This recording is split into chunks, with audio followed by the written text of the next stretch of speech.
So yesterday morning I was on Sky News, and it doesn't look like I'm going to be invited back anytime soon. At least not to Kay Burley's show. We were talking about illegal immigration, Trump, and the wall, and I alluded to a story that broke a few days ago about nearly 10,000 migrants coming from Eritrea to Sicily on boats. When I said this, well, look what happened. America, if you let in too many immigrants into America, if you keep letting that border be run over by immigrants, then you are not going to have a country anymore. You are not going to have an English-speaking country anymore. You are not going to have the American culture anymore. Immigrants massively vote for large government. Your government is going to expand. Social programs are going to expand. And for people, young people like myself, we're going to get the butt of it. We're going to be ignored. They're certainly ignored by Hillary Clinton.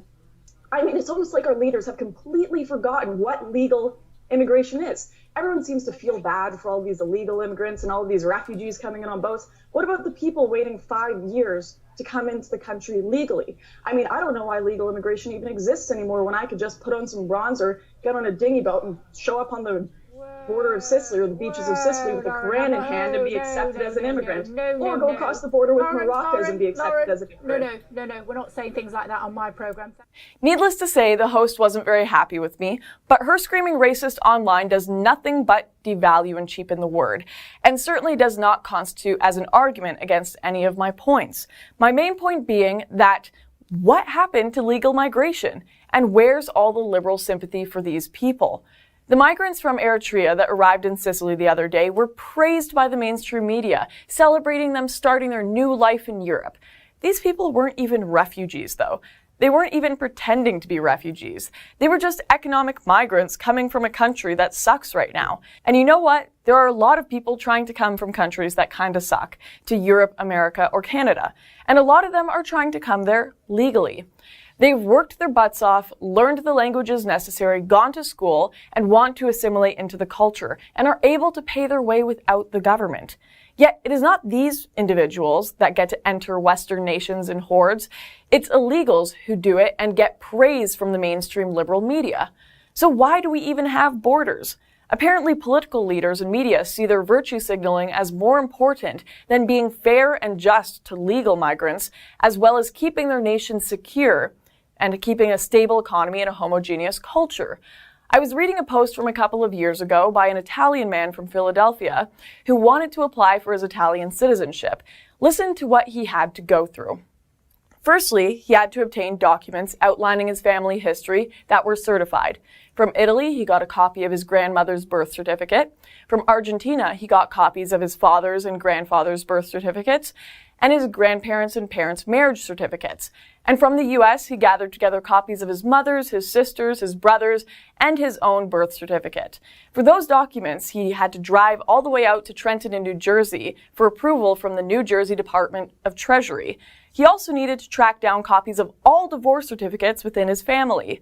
All relevant documents then had to be translated to Italian and needed an apostille seal of verification from their country of origin.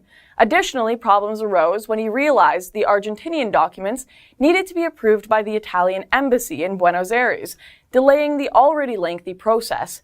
Moreover, there was a typographical error in his mother's birth certificate, meaning he had to drive 2 hours back to Trenton, New Jersey to get it amended, not realizing that all requests for changes are handled by mail, taking 8 to 12 weeks to complete, wasting his time even more. The entire process of collecting all the certificates, having them all verified, translated, and sent over, then finally receiving his citizenship, took him a whole 3 years. This poor guy never realized there was absolutely no need to waste 3 years of his life and thousands of dollars pursuing the legal path to citizenship. All he had to do was burn his passport and float onto a beach to be welcomed as a citizen. Italy and the EU in general have hundreds of thousands of immigration cases to deal with, and hundreds of thousands of people trying to become citizens using the legal process, yet they just let people waltz across the border. No! Send them back. I don't care if they look adorable in media photos. They do not belong in that country. Yes, they are real people, and yes, they have my sympathy. But the people who are waiting on 5-year waiting lists to come there legally are real people as well. And some of them are coming from the exact same countries and situations as these illegal migrants. Legal immigrants should absolutely be considered first over illegal migrants on lorries looking for welfare. And you know who should be considered before both of those?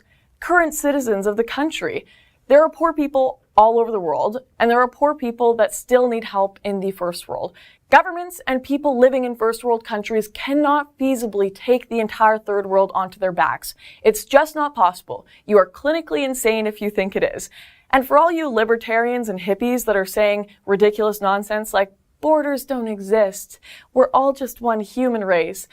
Sorry, you can feel free to think that all you want, but it doesn't change the fact that yes, borders do exist and are enforced by almost every single country in the world, except apparently Western countries who give out some of the largest amounts of social assistance, which means when people waltz across those borders, the government grows.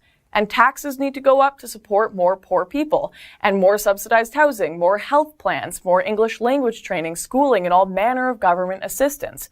And then those new immigrants continue to vote for larger government to keep that social assistance flowing. So no, it is not pro-big government to support borders, and no, it is not cruel. What is both cruel and foolish is to accept migrants who just hop on a boat and don't follow the legal process over families and individuals who have worked their hardest to get into a situation where they won't need government assistance and are willing to apply legally to enter a country. Stop being fooled by the media into thinking this is some adorable act of decency by a country. In reality, there are hundreds of thousands of far more worthy people that have been patiently waiting their turn while these people butt in line and are accepted purely so that governments can win votes and stay in office. It's time our governments start to put legal immigrants first, and even before that, their own citizens first.